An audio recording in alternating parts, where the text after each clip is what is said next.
चलिए 22 नंबर प्रश्न पर ध्यान दीजिए।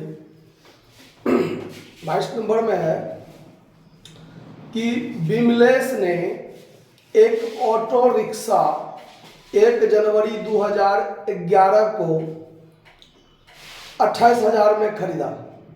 8,000 रुपया तुरंत दिए जाने थे और 8,000 रुपया की 3 किस्तें प्रत्येक वर्ष के अंत में दी जानी थी।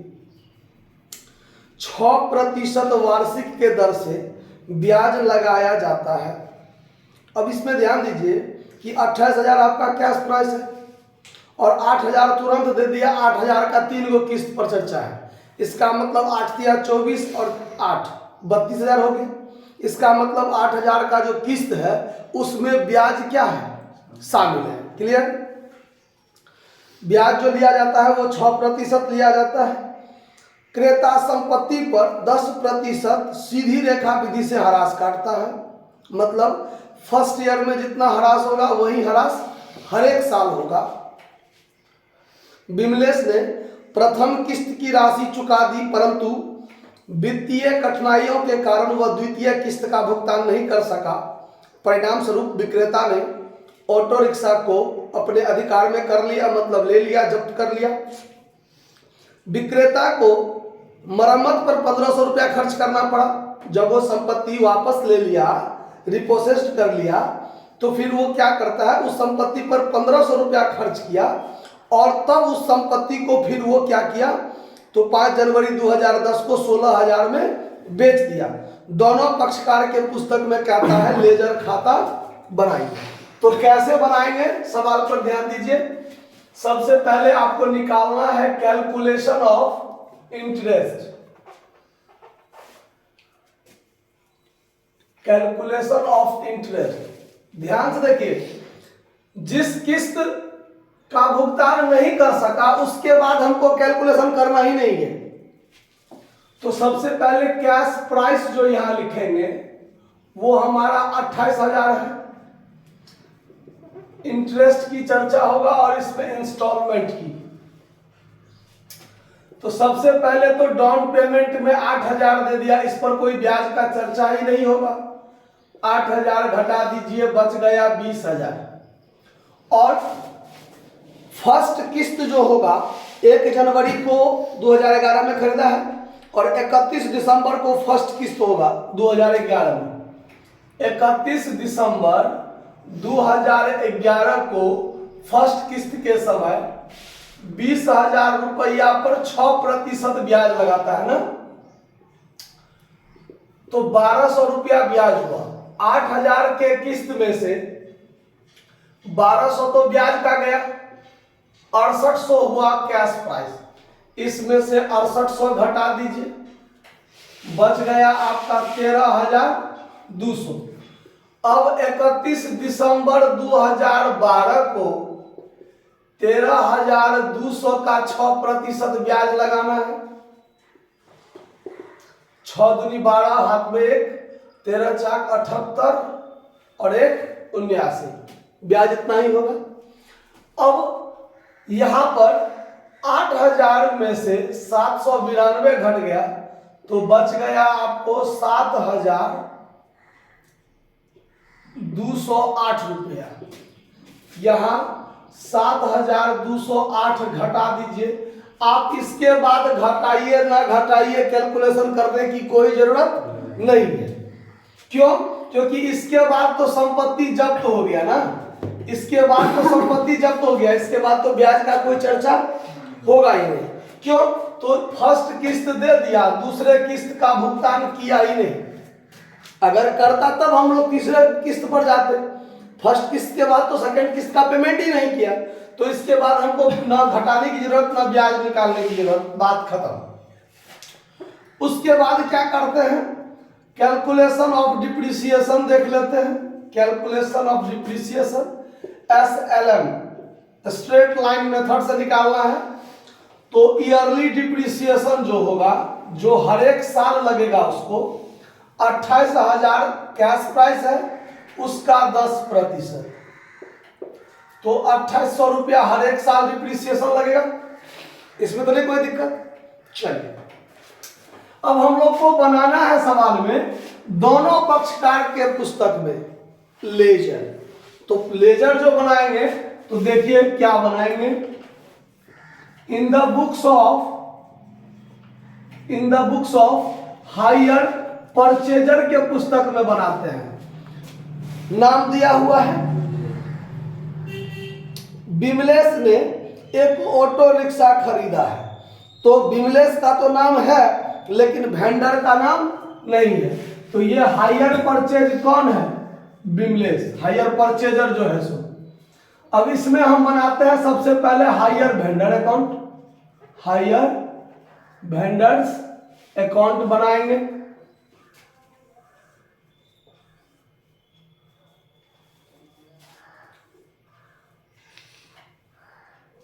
देखिए DRCR, तो परचेजर के पुस्तक में एंट्री बनाते हैं assets account DR to hire vendor.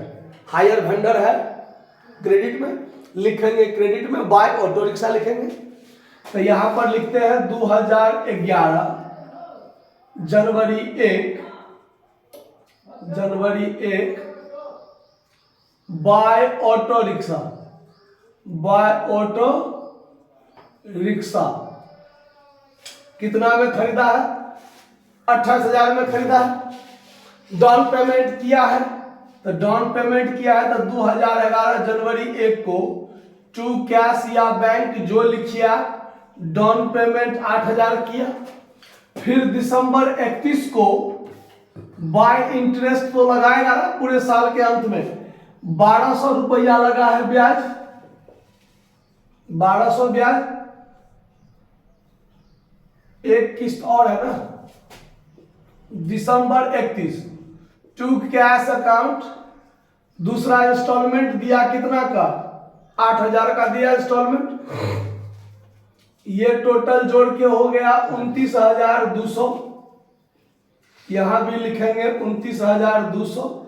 जो बच गया वो टू बैलेंस CD, तो इसमें से 16,000 घटाएंगे तो 13,000 कितना 200। फिर 2012 जनवरी 1 को बाय बैलेंस BD कितना 13,200। अब दिसंबर 31 को ब्याज तो लगा है, बाय इंटरेस्ट अकाउंट कितना ब्याज लगा 792। ये टोटल जोड़ के हो गया 20,000 नहीं 13,992, यही हुआ ना 13,992। 2012 दिसंबर 31 को यहां जो ये किस्त का पेमेंट करना था, ये किस्त का पेमेंट इसने किया नहीं। तो संपत्ति का यानी हायर वेंडर का जो बाकी रुपया बचा था 13,992 अभी तक, उसमें 8,000 इसको पेमेंट करना था, पेमेंट इसने नहीं किया। और तब हायर वेंडर ने क्या किया, उसका जो ये रिक्शा था वो रिक्शा छीन के लेके चला गया, जब्त कर लिया। तो यहां पर हो जाएगा टू ऑटो रिक्शा, क्योंकि कैश जाना था हायर परचेजर के पास से हायर वेंडर के लिए, क्या जाना था, कैश जाना था। कैश नहीं गया, क्या चला गया, ऑटो रिक्शा। तो ये ऑटो रिक्शा लेके चला गया, ठीक है, ऑटो रिक्शा लेके चला गया पूरा का पूरा। तो 13,992 में लेके चला गया ना। अब इसका वेंडर का खाता खत्म। अब इसके पुस्तक में बनाएंगे हम क्या, इसके पुस्तक में बनाएंगे क्या, अब auto rickshaw account, auto rickshaw account, auto rickshaw account, auto rickshaw account.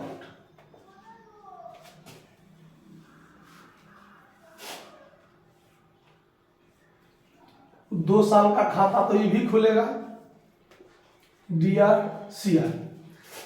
अब ये जो करेगा तो क्या करेगा, सबसे पहले DR साइड में 2011 जनवरी 1 को संपत्ति खरीदा, तो टू हायर वेंडर अकाउंट करेगा। कितना में? 28,000 में खरीदा था। साल के अंत में 2011 दिसंबर 31 को बाय डिप्रिसिएशन तो ये लगाया होगा कितना रुपया? 2800 रुपया। 2800 रुपया। बैलेंसिंग फिगर तो निकाला होगा 28,000 28,000 2800 घटा दिया तो जो बच गया उसका बाय बैलेंस सीडी कितना होगा घटा के? 25,200 यही होगा ना? थोड़ा घटा कर देखा कीजिए। 2012 जनवरी 1 को टू बैलेंस बीडी इतना ही ना बचेगा। 25,270 से 28 25,200। फिर डिप्रिसिएशन चूंकि दिसंबर 31 2012 को संपत्ति जब्त किया ना, तो ये दिसंबर 31 2012 को देखेगा ना कि मेरा संपत्ति का दाम कितना बचा था और कितना में हायर वेंडर साहब जो है खींच के लेके चला गया।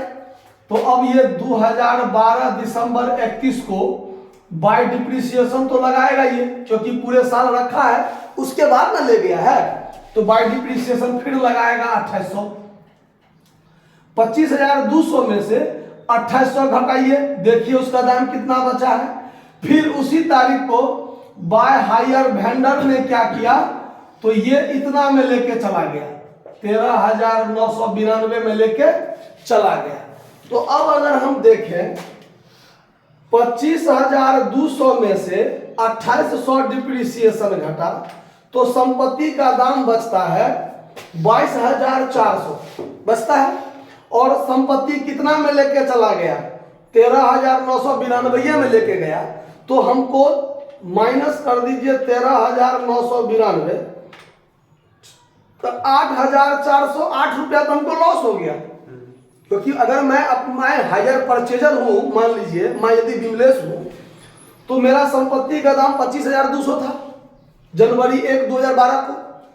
2800 मेरा डिप्रिसिएशन कटा दिसंबर 31 को, फिर भी संपत्ति का दाम कुछ बचा था ज्यादा ही, और 13,992 में लेके चला गया। इसका मतलब 8,408 रुपया हमको लॉस हो गया।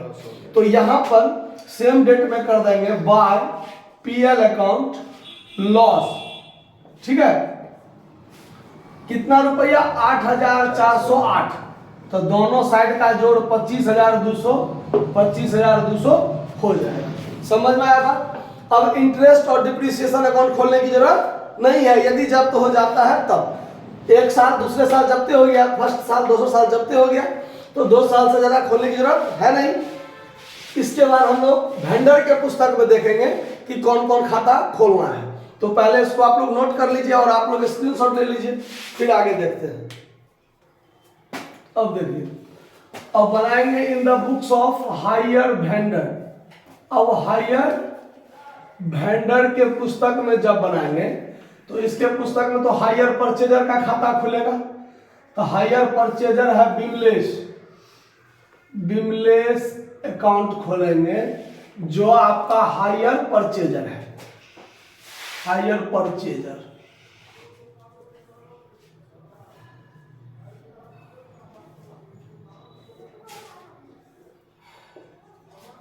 DRCR। तो वेंडर के लिए परचेजर क्या होता है? देनदार होता है। तो ये क्या एंट्री बनाया होगा? Purchaser account DR to hire sales बनाया होगा ना। तो यहाँ डेबिट साइड में क्या आ जाएगा? टू हायर सेल्स अकाउंट 2011 जनवरी 1 को। तो यहाँ कितना में बेचा है? 28,000 में बेचा है। 28,000 में बेचा। अब क्या किया होगा? इसको डाउन पेमेंट मिला है 2011 जनवरी 1 को by cash account. Down payment इसको 8,000 का मिला है, ठीक। फिर दिसंबर 31 को टू इंटरेस्ट अकाउंट कितना ब्याज लगाया? 1200। और दिसंबर 31 को पहले साल में मतलब किस्त की राशि मिला है इसको, तो बाय कैश अकाउंट 8,000। यहां बात खत्म। 29,200, यहां भी 29,200 बाय बैलेंस CD कितना रुपया?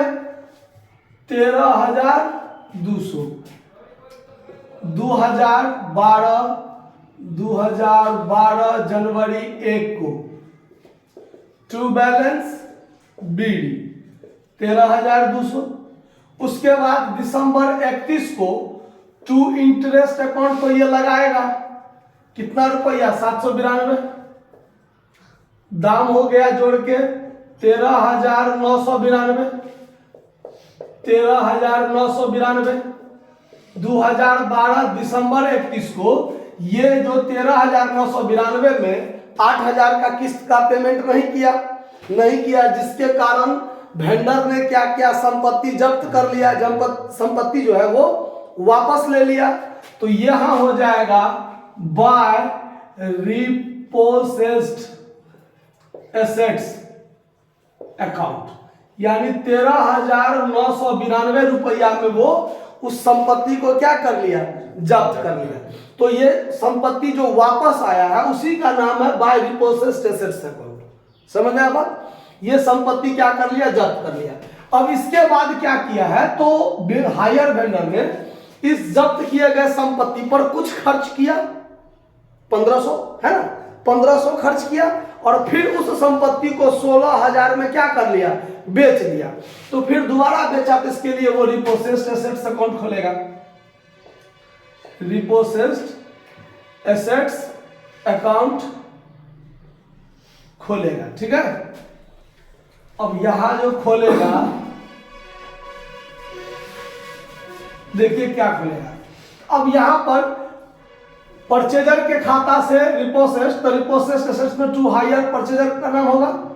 तो 2012 दिसंबर 31 को टू बिमलेस अकाउंट, टू बिमलेस अकाउंट कितना रुपया, 13,992 जब्त कर लिया है। तो टू बिमलेस अकाउंट 13,992। उसके बाद क्या किया है, इस संपत्ति पर उसने 1500 खर्च किया, 1500 खर्च किया। तब 1500 खर्च किया तो इसी तारीख को टू कैश या बैंक अकाउंट एक्सपेंस के रूप में 1500 खर्च किया और कोई दिक्कत तो नहीं है इसमें। उसके बाद क्या किया, तो 5 जनवरी 2010 को, 5 जनवरी 2010 को, तो ऐसा करते हैं कि चूंकि अगर हम एक ही खाता दिखाएंगे तो फिर खाता क्लोज तो करेंगे दिसंबर 31 को ही। तो हम ये जनवरी दिसंबर 31 2012 है, तो यहां पर 2013 जनवरी 1 कर ले तो क्या दिक्कत, कोई दिक्कत नहीं होना चाहिए, नहीं होना चाहिए, क्योंकि दिसंबर 31 2012 का ठीक अगला दिन जनवरी 1 है। तो उसी दिन को ये क्या कर लिया, टू बिमलेस अकाउंट, या अगर इसके अलग एक साल का और हम खाता क्लोज करते तो सीडी करके बीडी कर लेते, है कि नहीं है। तो हमने वो नहीं किया, इसीलिए 2013 जनवरी 1 को ही टू बिमलेस अकाउंट 13,992 कर लिया है। ठीक है, देखिए इसमें जो है ना, इसमें डेट गलती लिखा हुआ है किताब में, 5 जनवरी 2010 से कर दिया है, तो 13 होना चाहिए ना, क्योंकि 1 जनवरी को हम बेचबे किए थे, फिर 1 साल के बाद किस्त दिया, दूसरे साल में हम जब्त किए हैं, तो तीसरे साल में जाकर हम फिर इसको बेच बाच करेंगे। आया बात समझ में? तो किताब में डेट मिस्टेक लिखा हुआ है, इसको आप लोग ठीक कर लीजिएगा। ठीक है, तो अब क्या कर रहे हैं, तो 2013 जनवरी 5 को ये संपत्ति को हम फिर बेच रहे हैं। तो बाय कैश अकाउंट सेल्स कर दिए, कितना में सेल्स कर दिए, 16,000 में सेल्स किए हैं।